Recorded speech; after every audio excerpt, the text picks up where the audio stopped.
कक्षा 10 प्रश्नावली 5.4 प्रश्न दूसरा।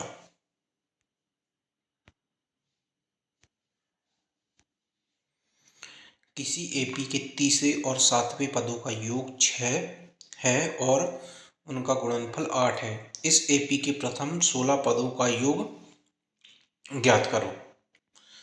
तो अब ये एपी है, तो एपी का मान लिया हमने पहला पद ए है और जो सार्वंतर है दो पदों के बीच का अंतर वो डी है। अब हमें बताया गया है तीसरे और सातवें पदों का योग 6 और गुणनफल 8 है और हमें ज्ञात करना है कि प्रथम 16 पदों का योग ज्ञात करना है। तो प्रश्नानुसार हमें क्या दिया है कि तीसरा पद और सातवां पद बराबर 6, तीसरा पद धन सातवां पद बराबर 6। तो nवें पद का सूत्र होता है an बराबर a धन n माइनस 1 d। तो तीसरे पद का हो जाएगा a धन 3 ऋण 1 d और सातवें पद का हो जाएगा a धन 7 ऋण 1 d बराबर 6। a बराबर 3 ऋण 1 हो गया 2d धन a धन 7 ऋण 1 बराबर हो गया 6d बराबर 6। तो a हो गया 2a और 2d और 6d हो गया 8d बराबर 6। 2 को भैनस्ट लेंगे तो यहाँ 2a में से a बचेगा और 8d में से 4d बचेगा और यहाँ 6 रहेगा। 2 का पक्षांतर जब इस साइड करेंगे, यहाँ गुणे में है यहाँ भाग में हो जाएगा। तो a धन 4d बराबर 6/2। a धन 4d बराबर 6 में 2 का भाग देंगे तो 3 बचेगा। 4d का जब पक्षांतर इस साइड करेंगे तो यहाँ धनात्मक है यहाँ ऋणात्मक हो जाएगा। तो ये हमारा पहला समीकरण बन जाएगा a बराबर 3 ऋण 4d। ये हमारा पहला समीकरण बन गया।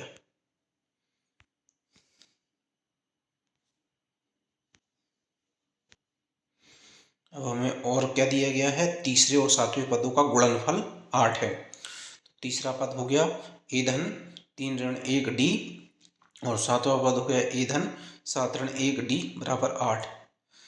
a धन 3 में से 1 गया 2d, a धन 2d, a धन 7 में से 1 गया 6d, a धन 6d। अब समीकरण 1 में a का मान रखने पर, समीकरण 1 से एक में हमने a का मान निकाला था, उससे a का मान हम यहाँ पर रख देंगे। a की जगह में, इन दोनों जगह में a का मान रख देंगे। तो a का मान हमने क्या निकाला था, 3 ऋण 4d। a की जगह 3 ऋण 4d तक दिया धन 2d, a की जगह 3 ऋण 4d तक दिया और ये धन 6d बराबर 8।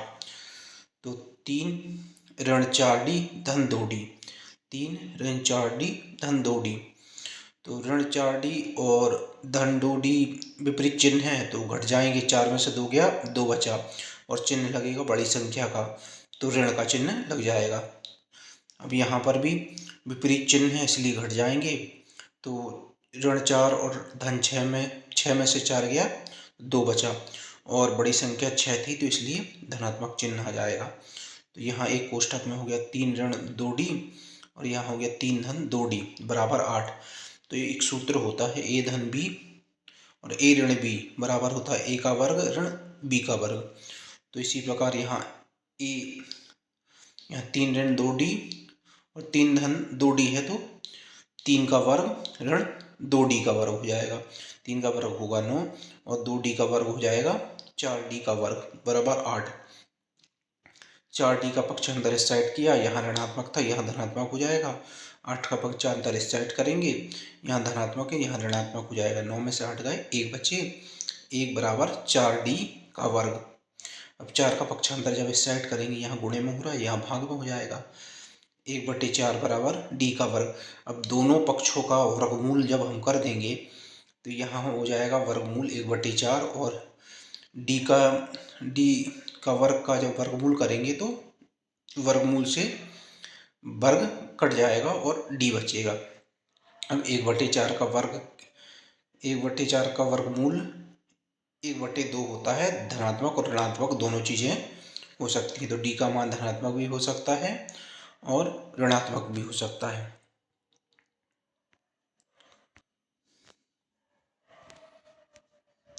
पहले हम डी का मान धनात्मक लेंगे। तो समीकरण 1 में डी बराबर 1/2 धनात्मक 1/2 मान रखने पर, तो समीकरण 1 था हमारा ए बराबर 3 ऋण 4d था। तो डी का मान 1/2 रखा, तो 4 गुणित 1/2, 2 से 4 में भाग दिया तो 2 बचा। तो ए बराबर 3 ऋण 2, तो ए का मान आ जाएगा 1।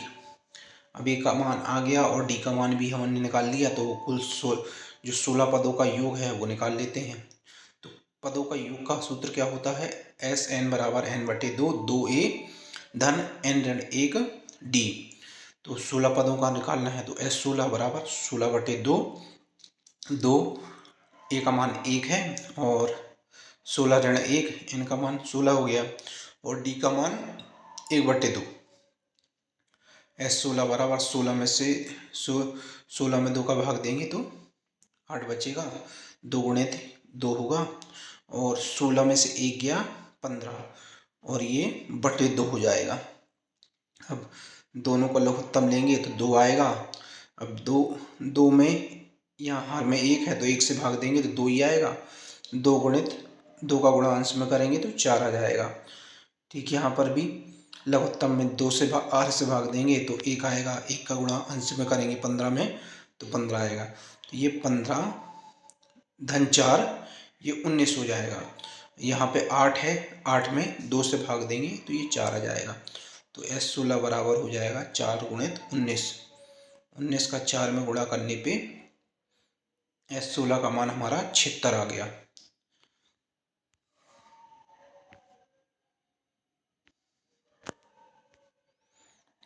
समीकरण 1 में d बराबर ऋण 1/2 मान रखने पर, पहले धनात्मक मान रख दिया, अब हम ऋणात्मक मान रखेंगे। तो a बराबर 3 ऋण 4 कोष्टक में ऋण 1/2, ऋण और ऋण का गुणा होगा तो धन हो जाएगा। 4 में 2 का भाग देंगे तो 2 बचेगा। तो a बराबर 3 धन 2, 3 और 2 हो गया 5, a का मान 5 आ गया। अब कुल 16 पदों का योग क्या होगा, एस 16 बराबर 16/2, 2 गुणित ए का मान 5 आया है धन 16 ऋण 1 और डी का मान हमारा ऋण 1/2 है। 16 में 2 से भाग दिया तो 8 बचा ही, 2 में 5 का गुणा किया तो 10 आया, 16 में से 1 गया 15 और ये ऋण 1/2। अब एस 16 बराबर 8 कोष्टक में 10 और यहाँ ऋण का गुणा होगा, ऋण धन का गुणा होगा तो ऋण होगा और 15/2 हो जाएगा ये। अब लघुत्तम लेंगे इन दोनों में तो 2 और 1 का लघुत्तम 2 आएगा। 2 यहाँ बटे में 1 है तो 1 से हर से लघुत्तम में भाग देंगे तो 2 आएगा और 2 का गुणा अंश में करेंगे 10 में तो 20 आ जाएगा। ऋण का चिन्ह लगाया बाद में, फिर लघुत्तम में 2 से हर से भाग दिया तो 1 आया, 1 का गुणा ये अंश 15 है, 15 में किया तो 15 ही आया। 20 में से 15 गए तो 5 बचे। ये जो 8 है, 8 में 2 से भाग देंगे तो 4 बचेगा। तो इस प्रकार यहाँ 4 गुणित 5 हो जाएगा। तो एस 16 का मान 20 आ जाएगा। तो इस प्रकार हमारा जो उत्तर है वो 2 आ सकते हैं, क्योंकि डी का मान हमारा 2 आ रहा है, एक धनात्मक एक ऋणात्मक। तो यहाँ पे हमारे जो उत्तर आएंगे 16 पद वो भी 2 होंगे, 76 या 20, ये दोनों उत्तर हमारे आ सकते हैं। अब उत्तर की जांच करने के लिए पहले जब यहाँ ए का मान हम 5 रखेंगे और डी का मान ऋण 1/2 रखेंगे, 4 ऋण 1/2, तो 2 से 4 में भाग देंगे 2 बचेगा और ऋण धन का गुणा होगा तो ऋण आएगा तो 5 ऋण 2, तो ये और मान ये 3 आ गया। इस प्रकार हमारा ये उत्तर सही है। और अगर हम यहाँ पर ए का मान 1 रखते हैं जो हमारा आया था, और जब डी का मान हमारा क्या आया था, धनात्मक 1/2, तो 2 से 4 में भाग देंगे तो 2 आएगा, 1 धन 2, इस प्रकार भी हमारा उत्तर 3 आ रहा है। तो इस प्रकार हमने उत्तर की जांच भी कर ली कि हमारा उत्तर बिल्कुल सही है।